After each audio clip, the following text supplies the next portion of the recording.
పిచ్చి ముదిరింది తలకు రోకలి చుట్టమన్నాడట వెనకటికొకడు.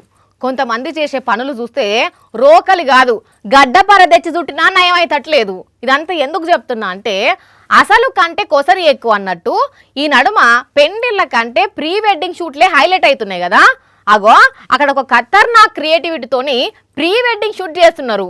మేము ఒక్కరమే ఎందుకు చూడాలి, మీరు కూడా చూసేయండి. అయ్యో ఏమైంది వాళ్ళకు, పాపం ఎవరో లవర్స్ ఉన్నట్టు ఉన్నది. పెళ్లికి ఇంట్లో ఒప్పుకోలేదేమో, అందుకే నీళ్ళలో దుంకి సూసైడ్ చేసుకుర్రేమో. అయ్యో బిడ్డ అనుకుంటున్నారా? మీరు అనుకుంటున్నట్టు వాళ్ళు సూసైడ్ చేసుకోలేదుల్లా, అదంతా ప్రీ వెడ్డింగ్ షూట్ అంట. వెరైటీగా ఉంటదని సూసైడ్ చేసుకున్న ప్రేమ జంట అనే కాన్సెప్ట్ తోని అట్లా ప్లాన్ చేసిళ్ళు. నీళ్ళలా కదలకుండా ఎట్లా వండుకోవాలని పక్క నుంచి ప్రీ వెడ్డింగ్ డైరెక్టర్ చెప్తుంటే ఇద్దరు కెమెరామ్యాన్లు షూట్ చేస్తున్నారు. అది అసలు సంగతి.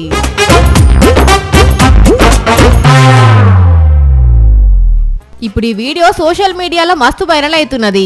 ఇదేందయ్యా ఇది, శుభమా అని పెన్లు అవుతుంటే ఈ సావు తెలివితేటలు ఏంది అని అంటున్నారు వీడియో చూసిన నెటిజన్లు. పిచ్చోళ్ళ గురించి వినడమే గాని లైవ్ లో చూడడం ఇదే మొదటిసారి అని ఒక సినిమాలో బ్రహ్మానందం అంటాడు కదా. ఈ వీడియో చూస్తే అదే డైలాగ్ ఆదికొస్తున్నది. రాను రాను క్రియేటివిటీ మరీ ఎక్కువైపోతున్నదిలా, ఎవ్వలనేమంటాం ఇక.